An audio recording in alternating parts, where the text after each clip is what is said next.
여기 느헤미야를 보십시오. 정말 기도하면서 하나님의 뜻이라고 생각했던 것을 그들은 철저히 밀어붙였습니다. 어떠한 방해 세력도 그들을 방해할 수가 없었습니다. 왜요? 느헤미야 마음은 정해졌기 때문에 그렇습니다. 이제 그 느헤미야가 칼과 창과 활로 무장을 시키고 성벽 뒤에 넓게 배치했는데, 그 배치한 이유는 공격에 대비한 것이라고 그랬죠. 이 말씀은 어떤 의미가 있냐면, 나는 절대 포기하지 않을 거야. 너희들 산발락과 도비아와 그리고 그를 따르는 그러한 그 종자들이 다 우리를 공격한다고 이야기를 하고 있지만, 우리는 성벽 쌓는 일을 중단하지도 않을 뿐만이 아니라 그리고 그들을 무장시킴으로써 너희들과 싸울 거야 라고는 강력한 메시지가 있었던 겁니다. 느헤미야는 단 한 번도 내가 저 성에서 편안하게 그 왕하고 같이 참 내가 편안한 삶을 살 수 있었는데 괜히 이곳에 왔구나, 이런 생각을 해본 적이 없습니다. 그의 마음은 굳어있기 때문에 그렇습니다. 아주 그 심지가 굳었기 때문에 그렇습니다.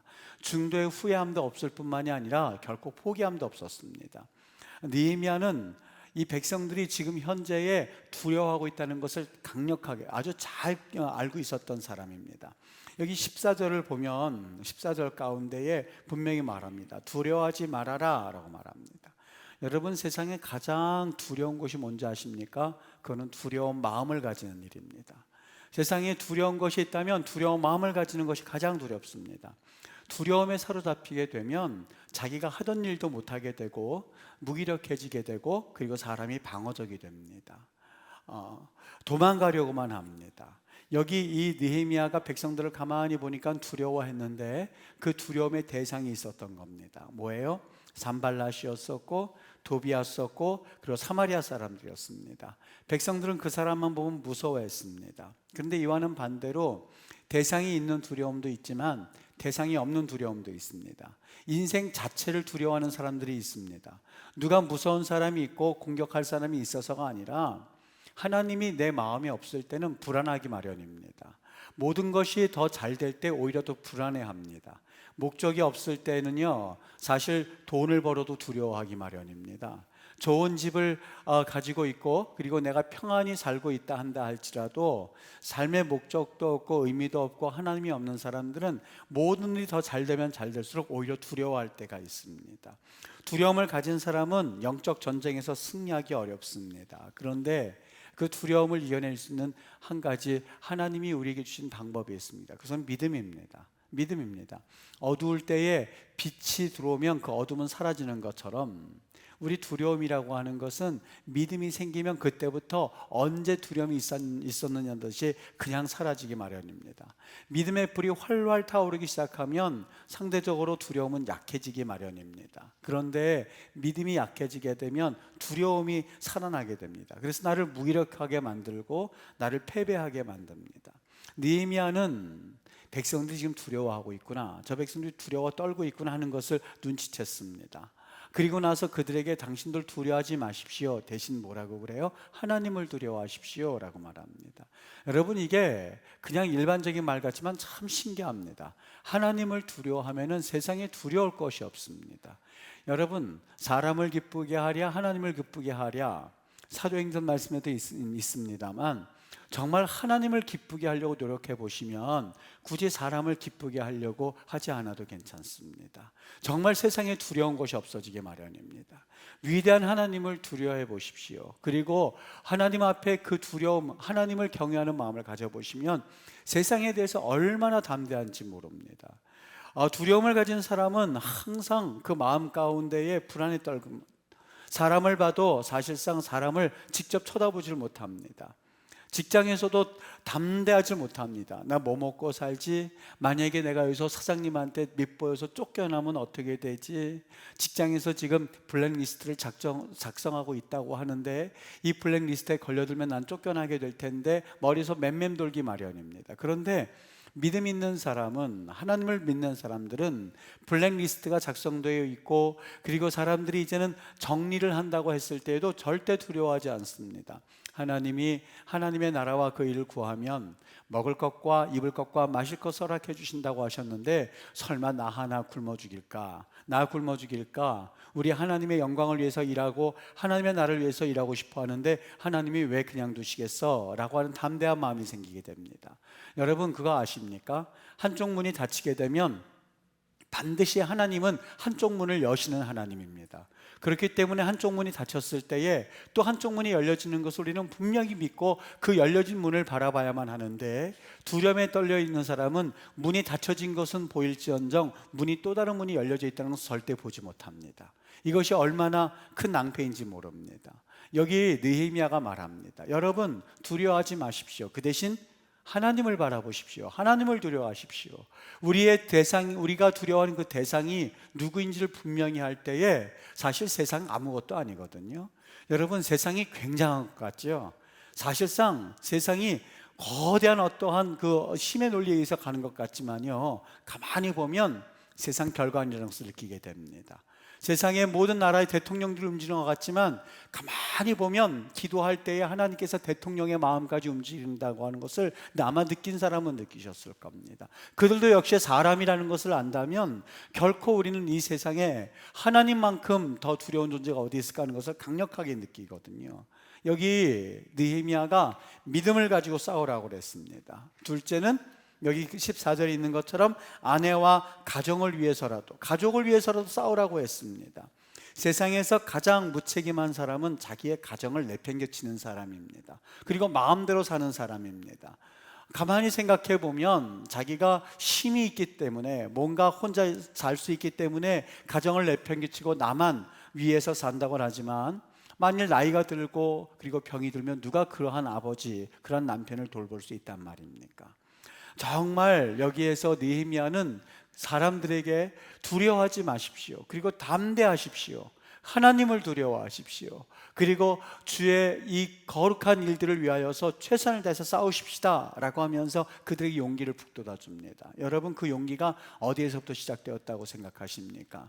우리도 그 용기가 어디서부터 시작될 수 있다고 보십니까? 예수님께서 우리에게 그걸 약속하셨기 때문에 그렇습니다. 예수님이 보라 내가 세상을 이미 이기었다라고 과거형을 쓰고 있습니다. 이미 이겨놓으신 세상이기 때문에 기도하면서 하나님 앞에 엎드리면 그런 놀라운 우리 하나님 나라에서 주시는 권능과 은혜를 가지고 세상을 향해서 나아갈 수 있는 담대함을 얻을 수 있거든요.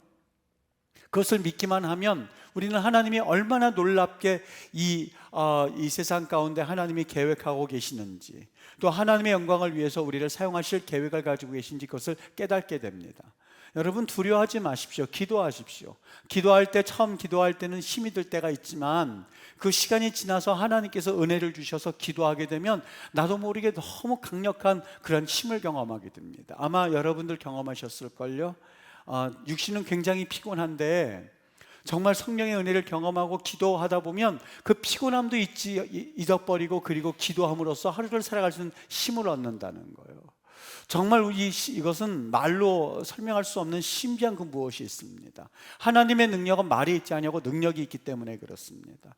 정말 하나님의 은혜를 경험했으면 좋겠습니다. 기도할 때에 하나님이 힘 주시고, 기도할 때에 내게 사업에 지혜를 주시고, 학생들에게는 기도할 때 하나님께서 지혜를 주시고. 여러분 하나님 앞에 미련하다고 생각하는 학생들이 있습니까? 그 학생들이 있다면 머리에 손을 얹고 강력하게 기도했으면 좋겠습니다. 정말 공부하는 학생들은 그것이 너무나 강력합니다. 정말 하나님 앞에 머리에 손을 얹고 기도하고 컴퓨터에 손을 얹고 기도하고, 그리고 하나님 내가 부족한 것에 하나님께서 은혜를 부어달라고 기도하고 하나님 앞에 엎드려 구하면서 공부한다면 절대 하나님께서는 그 자녀에게 지혜를 주시라고 저는 믿습니다. 정말 하나님의 능력을 주시라고 저는 믿습니다. 아니 그렇게 머리에 손을 얹고 기도했는데도 때로는 성적이 안 나온다고 해도 낙망할 필요가 없습니다. 그렇게 머리에 손을 얹고 기도한 친구들이 정말 졸업하고 나서는 하나님께서 그 길을 열지 않으실 리가 없습니다. 저는 분명히 그것을 믿습니다. 여러분 때로는 내가 가정에서 좀 부족하다고 생각을 하고 내게 있어야 할 것이 필요한 것이 있다고 생각되어지면 놓고 기도하십시오. 왜 기도하지 않고 염려하고, 왜 기도하지 않고 사람에게만 털어놓음으로써 오히려 내 마음에 답답함을 더한단 말입니까? 정말 하나님께서 우리가 기도하면 하나님이 역사하시는 줄 믿습니다. 기도하십시오. 오늘 느헤미야가 그걸 가르쳐 주었던 겁니다. 성벽 건축할 때, 성벽을 재건할 때에 그 원수들이 그들에게 여러 가지 위협했을 때에 그는 두려워하지 않았습니다. 오히려 사람들을 위로했습니다. 여러분, 느헤미야가 정말 그가 조금의 두려움도 없었기 때문에 두려워하지 말라고 했을까요? 아마 그도 사람이기 때문에 분명히 리더라고는 하지만 두려운 마음이 왜 없었겠습니까? 그런데 그는 기도의 사람이었습니다.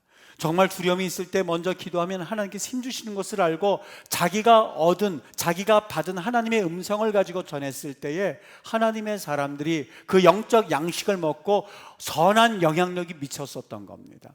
그래서 하나님의 사람들, 리더들은 하나님 앞에 무조건 기도할 수 있어야 됩니다. 무조건입니다. 이것은 선택의 여지가 없습니다. 무조건 기도해야만 합니다. 담임 목사라면 정말 기도해야 되고, 그리고 직분자라면 정말 기도해야만 합니다. 정말 여러분들이 하나님 앞에 영적 리더라고 하는 그러한 분명한 하나님 앞에서 사명이 있다면 주님 앞에 기도하실 수 있으셔야만 합니다. 내 구역을 위해서 반드시 기도해야만 하고, 그리고 내 기간을 위해서 최소한 하나님 앞에 엎드려 구할 수 있는 그러한 은혜는 있어야 그 사람은 리더십이 있는, 리더의 자격이 있는 사람입니다. 기도하지 않은 채 있다면 그것은 마치 한 달란트를 그냥 묵혀두는 사람과 똑같습니다. 하나님 앞에 받은 사명이기 때문에 그렇습니다. 여러분, 정말 내게 있는 그 구역원들 3명, 4명입니다. 정말 3명, 4명도 내가 감당하지 못하고 기도하지 못한 채 정말 그들에게 말씀과 그리고 그들의 필요를 채워주지 못한다면 여러분, 어찌 내가 무슨 일을 할 수 있다고 생각하십니까? 정말 내 구역장과 그리고 내 구역 강사와 그리고 내 기관들과 그리고 내게 맡겨준 주일학교 그리고 우리 교회학교 어린이들 위하여서 눈물을 흘리면서 한 사람 한 사람 놓고 기도하실 수 있으셔야만 합니다. 그것이 바로 느헤미야의 모습이었습니다. 여기 15절 볼게요. 우리 다 같이 한번 읽어볼게요. 시작. 우리의 대적이 우리가 그들의 의도를 눈치챘다함을 들으니라.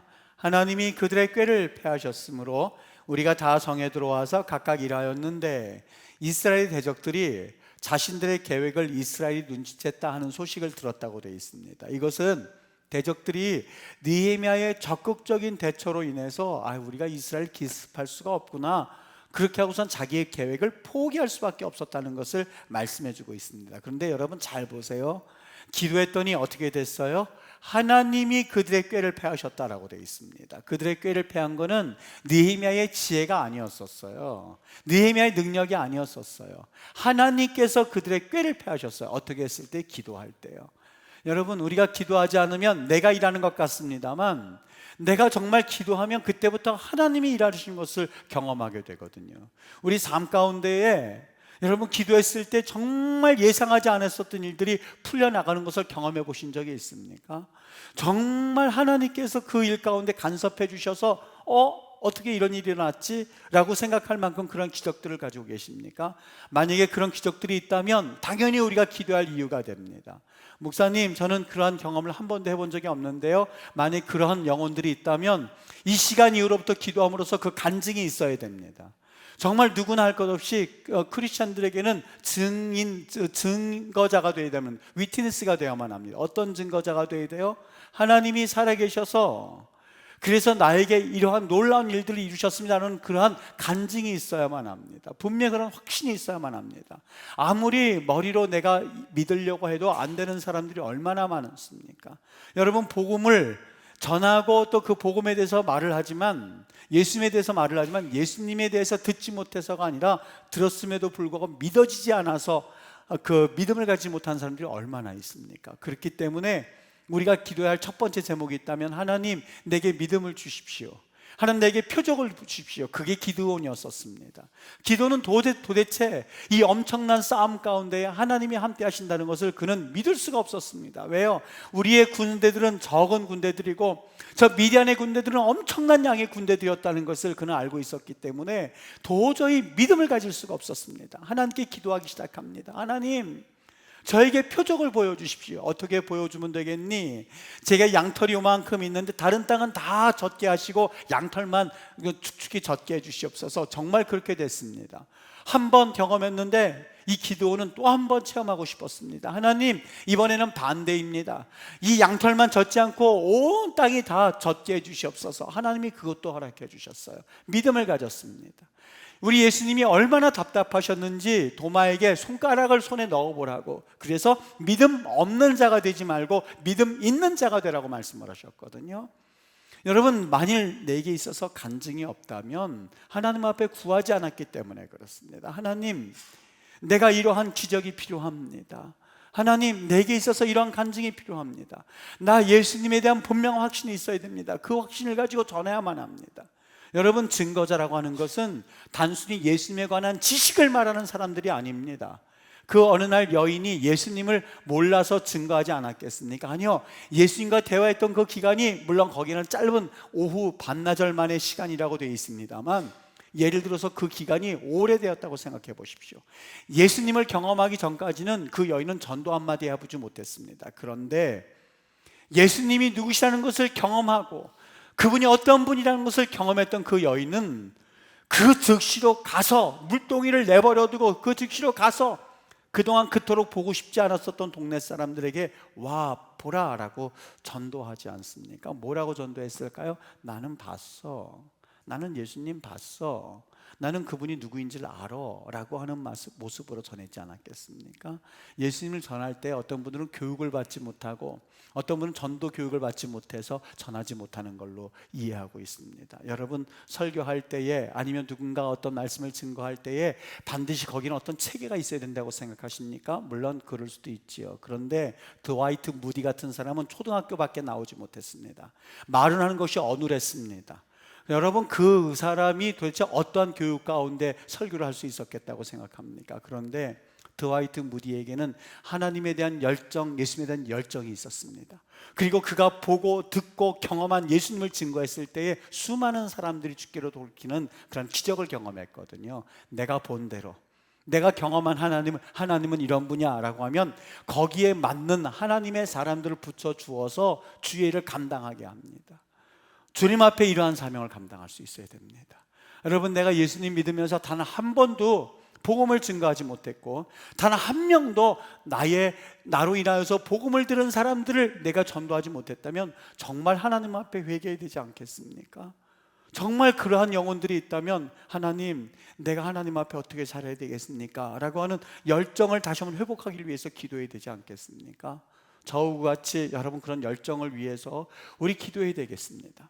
37년 된 교회입니다. 어떻게 보면 이제는 타성에 젖을 만도 할 만한 교회이지만 기도하면서 하나님 새롭게 제가 지금 새 이름은 잃어버렸는데 그 독수리 같은 날갯과 그 독수리가 있습니다. 그런데 이제 나이가 들어서 죽을 때쯤 되는데 그 독수리는요, 자기의 부리 그리고 자기의 발톱을 이 바위에다 긁어가지고 이걸 빼버린답니다. 굉장한 고통이 있겠죠. 이걸 빼버린대요. 왜냐하면 그냥 뭉툭한 그 부리를 가지고서는 먹이를 쪼아 먹을 수 없기 때문에 그래요. 그리고 뭉툭한 발톱으로는 그것을 먹이를 움켜쥘 수 없기 때문에 그래요. 그래서 그는 자기가 죽을 때쯤 되면 어떻게 해서든지 간에 이 부리를 바위에다 쪼아가지고 부리를 빼버린답니다. 그리고 이것도 빼버린대요. 처음에는 먹이를 전혀 먹을 수도 잡을 수도 없기 때문에 굶기 마련이죠. 그러나 시간이 가면서 새로운 발톱, 아주 날카로운 예전의 발톱이 나오고 날카로운 부리가 생겨서 그때부터 또 몇십 년을 잘 살아간다고 합니다.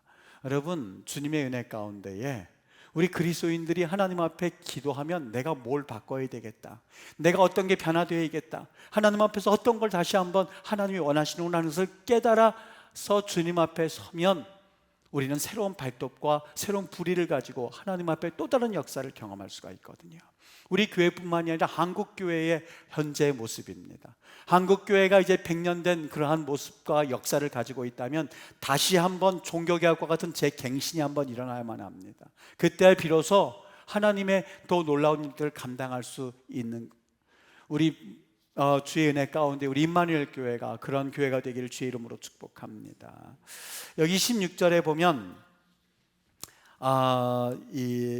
그때로부터 내 수하 사람들 절반은 일하고 절반은 갑옷을 입고 창과 방패와 활을 가졌고 민장은 유다 온 족속의 뒤에 있었다, 이렇게 말씀하고 있습니다. 두려움은 사라지고 승리의 기쁨으로 환희에 가득 차 있었을 겁니다. 여러분 보세요. 두려움에 있었던 사람들이 이제는 활과 창과 갑옷을 가지고, 그리고 다시 한번 절반은 일하고 절반은 경계하는 것을 한번 상상해 보십시오. 아주 기가 충천해졌을 겁니다. 기가 살면 일이 잘 되고 기가 죽으면 될 일도 안 되는 법입니다. 세상에서는 기라고 말하지만 우리 크리스찬들은 성령이라고 말합니다. 성령이 충만하면 모든 것이 쉬워 보입니다. 자신감이 넘치게 됩니다. 그리고 모든 것이 내 발 아래에 있는 것으로 느껴지기 마련입니다. 얼마나 신나고 흥분되고 긴장감이 도는 분위기인지 모릅니다. 절반이 그동안 저 산발락과 도비아와 사마리아 사람들로 인해서 성벽을 건축하지 못하리라고 하는 그런 두려움에 사로잡혀 있었는데, 그들이 경계경무 서면서 그들의 말이 공허한 말이 된다는 것을 깨닫고 나서는 그들은 사기가 충천해집니다. 우리 기독교인 말로 말하면 성령이 충만하여져서 하면 되겠구나 하는 것을 깨닫게 됩니다. 17절과 18절입니다. 성을 건축하는 자와 짐을 나르는 자는 다 각각 한 손으로 일을 하며 한 손에는 병기를 잡았는데, 건축하는 자는 각각 허리에 칼을 차고 건축하며 나팔 부는 자는 내 곁에 섰었느니라. 느헤미야는 자기 수하 있는 사람들 가운데서 절반만 공사에 투입을 하고 절반은 무장을 시켜서 경계 근무를 시키는 반면에, 무장도 하고 성벽 공사에 임하는 그 두 마리 토끼를 다 잡는 광경을 보게 됩니다. 예전에 포클랜드 전쟁이 있었습니다. 영국과 아르헨티나의 싸움이었었습니다. 그 일에 영국이 사실상 어떻게 될지 아무도 몰랐거든요. 왜냐하면 아르헨티나 그쪽까지 가서 그곳에서 전쟁을 하는 것이 결코 쉬운 일이 아니었거든요. 그런데 그때의 장교 한 명이, 그 배에서, 영국 배에서 장교 한 명이 이 느헤미야 말씀을 따라서 한 손에는 성경, 왜 그가 두렵지 않았겠습니까마는 한 손에 성경을 잡고 두려움이 임할 때마다 성경 말씀을 읽으면서 전쟁에 임했다고 합니다. 두려움이 오면 성경을 보면서 싸웠다고 합니다. 여러분, 시험장에 가더라도 자녀들이 성경 말씀 그 구절을 가지고 갈 수 있어야만 합니다. 그리고 여러분들이 일터에 갈 때에 때론 낙담할 일이 생기면 손에다가도 성경을 써서라도 매일같이라도 읽어보시기를 바랍니다. 우리 하나님께서 놀라운 일들을 이루시는데 말씀에는 능력이 있다는 것을 우리는 분명히 체험하실 수 있으셔야만 합니다.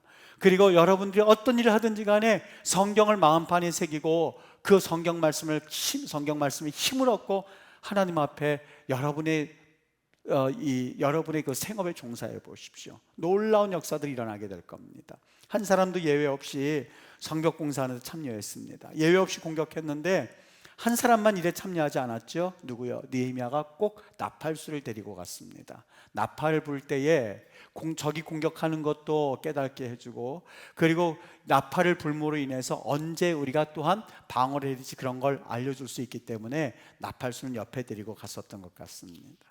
19절과 20절입니다.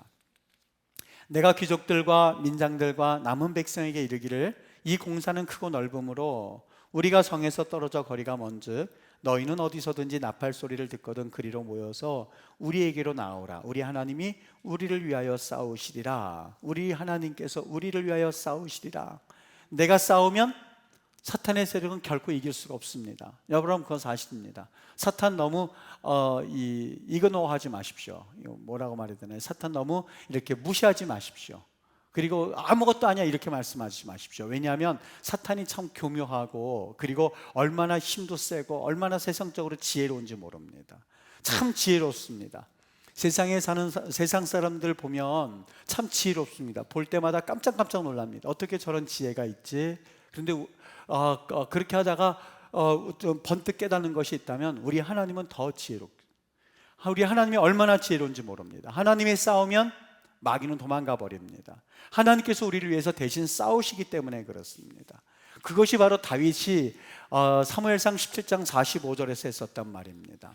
너는 칼과 창으로 내게 나오거니와, 너는 칼과 창으로 내게 나오거니와, 세상의 지혜와 세상의 돈과 그리고 세상의 능력으로 내게 나오지만 다윗에게는 그런 것이 없었습니다. 돈이 있었던 것도 아니고 그렇다고 해서 어떤 내놓을 수 있을 만한 학벌이 있는 것도 아니었었고, 그렇다고 해서 그가 가지고 있는 그 어떤 것을 보여줄 수 있는 만한 것이 아무것도 없었습니다. 그런데 그가 무슨 이름으로 나아가요? 나는 만군의 여호와의 이름으로 기도했었다는 말입니다.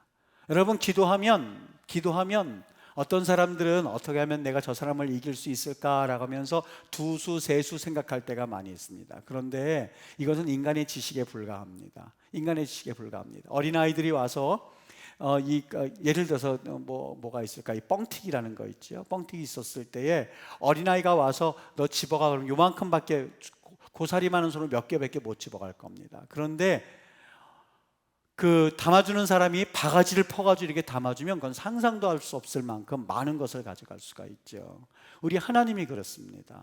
여러분, 이 세상에서는 두수, 세수, 네수 앞서는 것을 바라고 그렇게 꾀를 쓰고 있지만, 기도하면서 하나님께서 풀어주시면 세상 마귀들이 생각할 수도 없을 만큼 기가 막힌 방법을 가지고 일하시는 것을 여러 번 경험해 보셨습니까? 네, 하나님은 참 놀랍습니다. 너무너무 놀랍습니다. 우리가 상상했던 것 이상으로 하나님께서 역사하신다는 것을 종종 경험하게 됩니다. 그것을 경험하는 선교사님들이 얼마나 많은지 모릅니다. 그것을 경험한 평신도들이 얼마나 많은지 모릅니다. 그리고 그것을 간증하고 다니는 것을 종종 봤습니다. 여러분들도 그런 간증과 그런 역사의 주인공들 되었으면 좋겠습니다. 그리고 그걸 나눠주십시오. 그 말씀을 같이 나눠주십시오. 하나님이 얼마나 놀랍게 역사하셨는지, 하나님이 얼마나 엄청나게 일하고 계시는지. 세상에서는 이런 방법을 써서 이길 수밖에 없다고 생각했는데, 기도했더니 하나님이 그것과는 상관이 없는 아주 고차원적인, 우리는 열심히 뛴다고는 하지만 하나님이 뛰시면 비행기 타고 날아가게끔 되어 있거든요. 네, 여기에서 예를 들어서 부산까지 가는 것 열심을 내어서 우리 차를 타고 간다 그래도 5시간 이상은 걸릴 겁니다. 아니, 짧게 걸려도 한 4시간 이상은 걸릴 겁니다. 우리의 방법입니다. 그런데 하나님의 방법은 다릅니다. 그래, 나는 너 비행기 태워서 보낼래? 비행기 태워서 보낼 수도 있어요. 근데 그게 하나님의 방법입니다. 그렇게 되면 1시간도 안 걸리는 거리가 되는 것이죠. 세상 마귀들은 절대 생각할 수가 없는 그런 머리입니다. 그들은 예수님을 이겼다고 생각했거든요.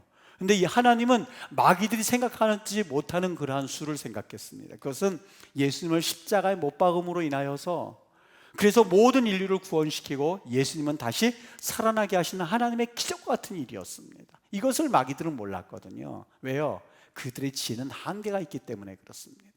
하나님의 능력과 하나님의 지혜는 무한하기 때문에 우리는 그 하나님을 믿고 그 하나님과 함께 세상과 싸워서 이길 수 있는 그러한 주인공들이 되셔야만 합니다. 이것이 바로 느헤미야의 믿음이었었고, 이것이 바로 느헤미야의 신앙이었었고, 이것이 정말 느헤미야의 확신이었습니다. 여러분, 직장에 나갔을 때라도 세상 일을 하듯이 하지 마십시오. 이것은 하나님이 나에게 맡겨주신 일이라고 확신을 하고 일을 하면 나중에는, 사람들은 몰란다 한다 할지 나중에는 끝내는 알기 마련입니다. 가만히 성공한 사람들을 가만히 보면 어느 장소에 있든지 간에 정말 성실로 무장한 사람들입니다. 네. 성실로 무장한 사람들입니다. 무슨 일을 맡겨놔도 성실로 무장한 사람들입니다. 아마 그 사람들에게는 1달란트를 맡겨놨어도 아마 10달란트를 남겨놓을 만큼의 그런 성실을 가지고 있는 사람들입니다. 어떤 사람들은 10달란트를 남겨주어도 10달란트를 다 까먹고 아니면 묻어두는 사람이 있는가 반면에, 어떤 사람들은 1달란트를 맡겨놔도 그것을 불려서 10달란트를 만드는 사람들이 있습니다. 무슨 사람일까요? 정말 우직하게 성실하게 하나님 앞에 기도하면서 나아가는 이들을 이길 수가 없습니다. 여러분, 직장에 나가서도요, 사장님 눈치 보고 일할 것이 아니라 나에게는 하나님이 계십니다라는 그 하나님 의식을 가지고 일해 보십시오. 그러면 아무리 아주 그 빡빡한 사장님이라 한다 할지라도 그 하는 행동에 감동을 받기 마련이거든요. 네, 무슨 일을 하든지 간에요. 무슨 일을 하든지 간에. 제가 몇 번 말씀을 드렸죠. 아마 초등학교도 마찬가지일 거예요. 아무리 떨어지는 초등학생 그 1학년, 2학년, 3학년이라 한다 할지라도 그 아이들은 잘 가르치는 선생님이 누군지, 저 선생님이 얼마나 그 실력이 있는지 그거는 아마 느낌으로 알걸요. 네, 초등학생들도 그렇거든요. 사람이 왜 그걸 모르겠습니까? 네, 사장님이 왜 그걸 모른다고 생각하십니까? 왜 모른다고 생각하세요? 그렇지 않아요. 그렇지 않습니다. 우리도 판단하고 살아가는데요. 네, 하나님 앞에 직장에서 성실히 하십시오. 우리 청년들이 혹 있다면 기름을 넣더라도 그냥 어쩔 수 없이 하기 싫어서 넣는 것이 아니라 정말 기름을 넣으면서 때로는 쓰레기도 치우고, 그리고 비록 시키지는 않았지만 때로는 그 주유구도 깨끗이 닦아놓고 이를테면요. 그리고 그 기름 넣는 사람들이 친절에 대해서 그 친구들 자기 고객으로 또 만들고 뭐 이렇게 하다 보면 눈에 띄기 마련이거든요. 한번 제가 간증한 적이 있었죠. 레이먼드 볼드비치라고 하는 사람이요. 그가 쓸 때마다 1달러에 네 통에 1달러, 한 통에 4달러 레이몬드 이렇게 써가지고 그걸 선전했던 사람을 제가 한번 소개시켜 드린 적이 있죠. 어느 날 호텔 가서도 그걸 수표를 쓸 때 그 이름을 썼던 거예요. 뒤에 어느 노신사가 젊은이 지금 뭐 하고 있는 건가? 전 스탠다드 오일 회사 직원인데 우리 회사를 선전하기 위해서 이렇게 쓰는 겁니다. 어디 간지 이렇게 씁니다. 그 다음에 그 사람이 그 록펠러였었고, 그 다음 2대 회장이 바로 자기가 발견했던 그 사람이 됐었던 거죠. 여러분, 누가 보기든지 간에 하나님이 하듯이 해야만 합니다. 하나님이 하듯이. 내게 조그만 일을 맡겨줬을 때 하나님이 내게 맡겨주셨지, 하나님께서 내게 그 영혼을 맡겨주셨지라고 생각하면 여러분, 사람이 보든 사람이 보지 않든지 간에 상관이 없습니다. 왜요? 우리의 상급은 하나님 나라에 있기 때문에 그렇습니다. 우리의 상급은 하나님께 있기 때문에 그렇습니다. 사람은 비록 못 알아준다 한다 할지라도 우리 하나님께서 갚아주실 것이기 때문에 우리는 사람에게 인정받지 않아도 된다고 하는 그런 마음을 가지고 나아갈 때에 하나님께서 사람을 통해서도 역사하시는 법이거든요.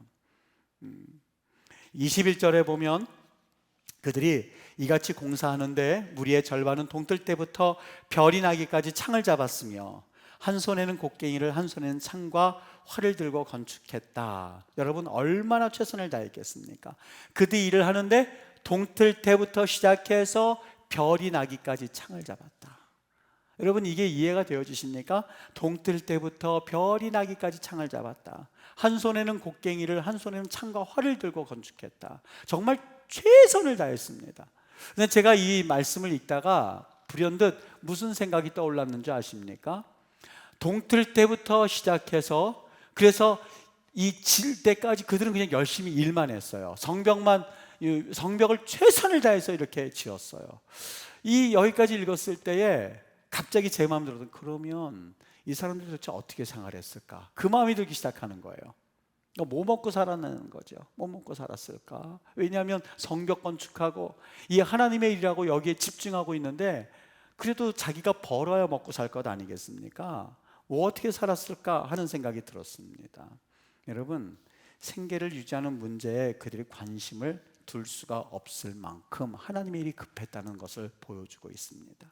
가만히 생각해 보면 하나님의 일을 하는 사람들을 가만히 보면, 정말 존경받는 하나님의 일을 하는 사람들을 보면 생계에 묶여 있고 그리고 여러 가지 자기 일에 묶여 있는 사람들이 없다는 것을 한번 가만히 주위를 보면서 느낄 수가 있었습니다. 지금은 돌아가셨는데 김사무엘 선교사님이라고 있습니다. 왕의 초대라고 하는 그 책을, 자서전도 아니에요. 그걸 다른 분들이 써주신 분인데요. 돌아가시고 나서 그분이 2000년도에 성결대학교에 교수님으로 들어오셨어요. 선교사 교수님. 같이 동기예요. 입사 동기예요. 그때는 몰랐어요. 머리도 희끗희끗하신 분이 왜 그렇게 들어오셨을까? 그렇게 생각했어요.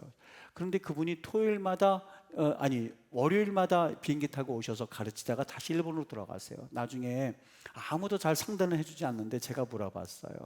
전교사님, 지금 왜 그렇게 일본에 왔다 갔다 하세요? 그러니까 일본에서 목회를 하신다는 거예요. 그런데 거기에서 한 300명 되는, 그러니까 일본에서 300명이면 굉장히 큰 교회거든요.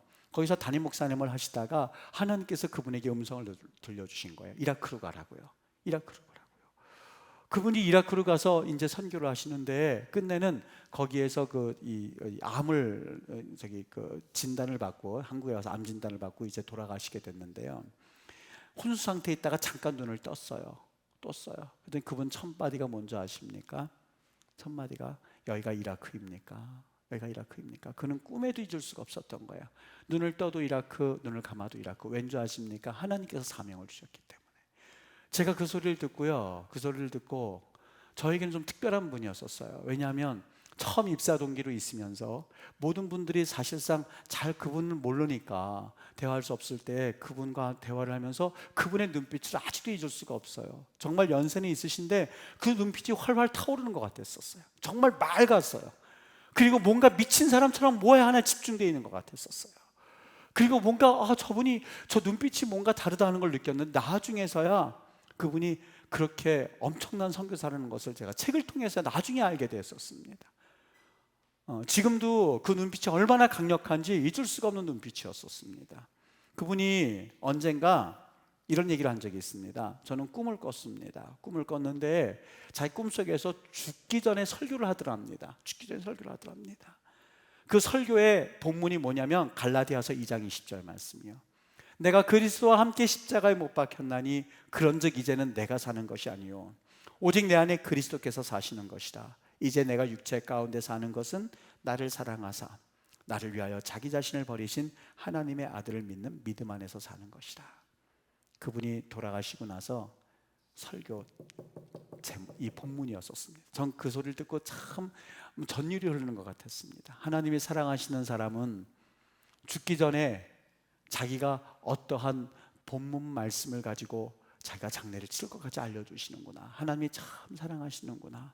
너무너무 부럽기도 했고 참 기가 막힌 하나님의 사람이구나 하는 것을 느꼈습니다. 죽으면 많은 열매를 맺게 된다고 하는 것, 그것을 직접 경험하셨던 분이구나 하는 것을 느끼게 됐죠. 22절과 23절에 보면 내가 백성에게 말하기를 사람마다 그 종자와 함께 예루살렘 안에서 잘지니 밤에는 우리를 위하여 파수하겠고 낮에는 일하리라. 나나 내 형제들이나 종자들이나 나를 따라 파수하는 사람들이나 우리가 다 우리의 옷을 벗지 아니하였으며 물을 길러 갈 때도 각각 병기를 잡았느니라. 여기 느헤미야를 따르는 사람들의 모습입니다. 팔로워들입니다. 팔로워. 여러분 리더십도 공부해야 됩니다만 리더십도 따로 있습니다만 팔로우십이라는 게 있습니다. 따르는, 그러니까 리더들이 갖춰야 될 덕목이 있어요. 네, 리더들이 갖춰야 될 덕목이 있거든요. 기도하고 그리고 두려워하지 아니하고 조금 아까 말씀을 드렸죠. 여기 팔로우들, 그러니까 따라가는 사람들이 있는데 따라가는 사람들이 가져야 할 팔로우십이라는 게 있습니다. 여기 어떻게 했죠? 낮에는 일했고 밤에는 경계를 섰습니다. 네, 팔로우십은 뭐였어서 헌신이었습니다. 예수님이 팔로우십, 따라가는 사람들이 가져야 할 덕목에 대해서 말씀하신 적이 있죠. 마태복음 16장 24절이었습니다. 예수께서 팔로우십, 제자들에게 이르시되 나를 따르려고 하는 자는, 나를 따라오려고 하는 팔로우십이 뭐냐면 자기를 부인하고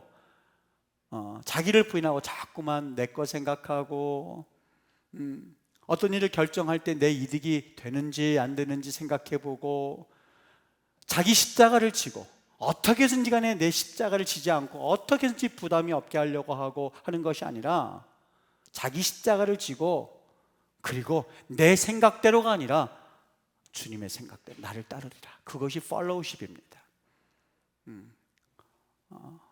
리더로 잘 만나셔야 되겠지만 팔로우들, 이 따라오는 사람들도 잘 만나야만 합니다. 이 팔로우십이 너무너무 중요합니다. 먼저 자기를 부인해야만 팔로우할 수 있는 그런 자격이 주어집니다. 예수님 앞에. 근데 우리는 사실 자기를 부인하는 일을 하지 못합니다. 자꾸 내 생각을 드러냅니다. 그리고 내가 드러나야만 합니다. 내가 앞서서 일해야만 뭔가 기분이 좋아합니다. 기분이 좋습니다. 내가 해야만, 나를 통해서 일이 되어야만 되어진다고 생각을 합니다. 그런데 그렇지 않습니다.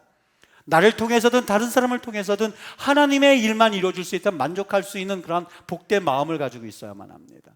자기 십자가를 진다고 그랬습니다. 그런데 우리는 자기 십자가를 어떻게든지 지려고 하지 않습니다. 내 십자가의 분량이 있거든요. 그런데 우리는 그 십자가를 지려고 하는 분량 때문에 사실 예수님을 떠나는 경우가 종종 있습니다. 끝내는 예수님을 떠나게 됩니다. 저는 그걸 직접 본 적이 있어요. 진짜 본 적이 있어요. 정말 그럴 수도 있구나 하는 것을 보고 깜짝 놀랐어요. 나를 따를 것이라고 그러는데 우리는 예수님을 따르기보다는 내 생각이 먼저 우선일 때가 많이 있죠.